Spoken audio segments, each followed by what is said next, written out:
This is the new Bentley Continental GT and it's in the speed trim.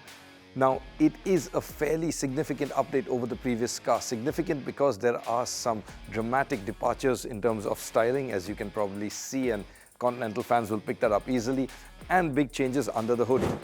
And while it's based on the existing GT and carries on with the same platform, Bentley says the changes are significant and calls it the 4th gen model. So what's new then?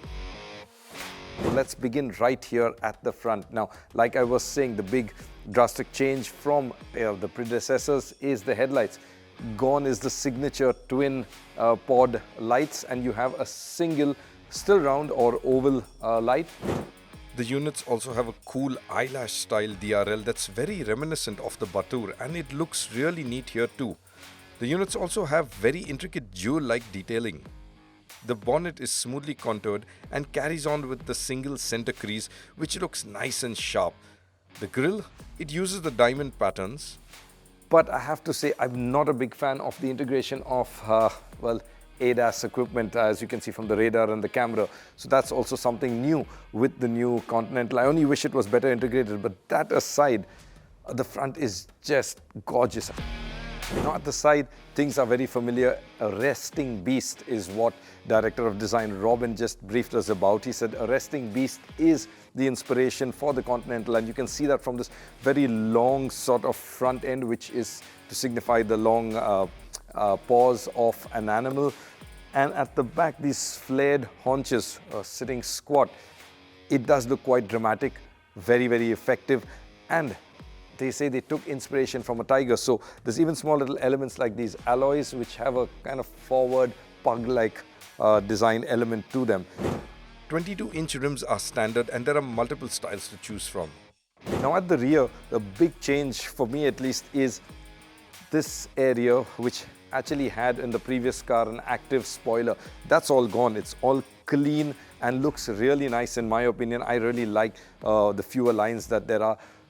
To compensate for that, the loss of the active spoiler, the boot lid is more prominent, has a more prominent cut, and it is fashioned into a little spoiler. Looks really dramatic, especially when you're up close here. In fact, standing here, I can barely see the Bentley logo, so it is that deep and prominent. The lights stay elliptical like the previous car, but they are larger and feature more of that multifaceted jewel-like detailing. And of course, at the top of the windscreen, you have the large center stoplight. Now, inside any Bentley, I'm always gobsmacked by the level of detail and finish, and this new Continental is no different. I mean, just look around. Everything is brilliantly finished, put together. The chrome, just absolutely perfect. The piano finish black, smooth. You can see the reflection has absolutely no distortion in there. My favorite bit also are these organ stops or push-pull little knobs that you have for controlling the airflows. It's a very nice analog touch in what is becoming a digital age. Speaking of analog, of course, you have a clock, and in case you don't like the big digital screen here, as with the Continental before, you can rotate them and have analog dials.